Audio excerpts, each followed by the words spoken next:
Hello everybody and welcome back to my channel.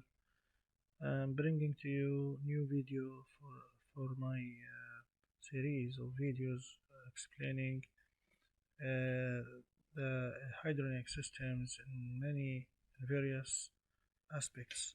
This video I'm going to talk about balancing of HVAC systems, which is very important to balance the flow and pressure inside the hydronic piping systems.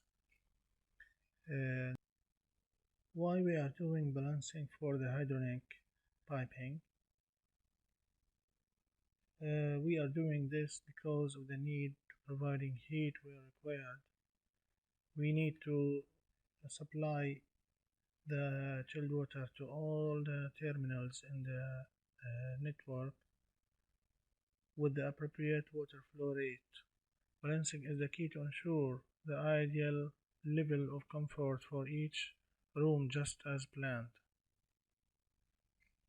A balancing valve is a device that controls various physical parameters to balance thermal energy distribution in heating and cooling conditioning systems in different zones. What are the types? There are three types of balancing devices in thermal systems.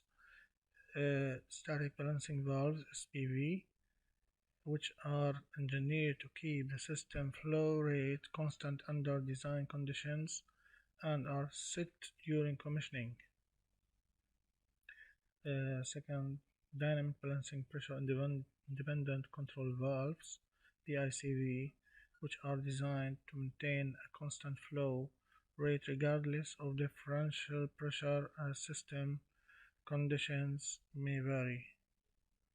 Last, differential pressure control valves, which is DPCV, which keeps the delta P dynamically constant between specific points of the installations, typically the return and supply.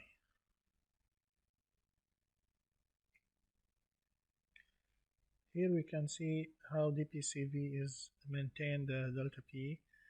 For example, if we need to maintain the delta P is 120 kilopascal between the supply and return, we can control through the flow, the balancing valve here.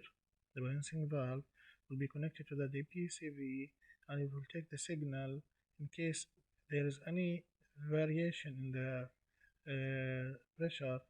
It will automatically give the required flow which offset the differential in the pressure happened to maintain the differential pressure 120 kilopascal. There are three design conditions in all hydronic network. In all hydronic system we have three mechanical design conditions to maintain to get the perfect balancing. The design flow rate must be available to all terminals, even the furthest ones. Every terminal should have flow. Second, the differential pressure of the control valves must not vary excessively. There should not be exceeded the maximum and minimum levels of work. And last, flow rate must be compatible at the system interfaces. There should not be overflow or underflow in any terminal.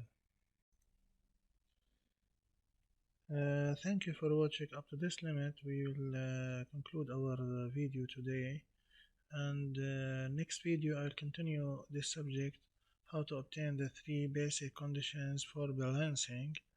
Until that time, have a nice day. Thank you for watching again. Please don't forget to subscribe and share this video. Thank you again. Bye.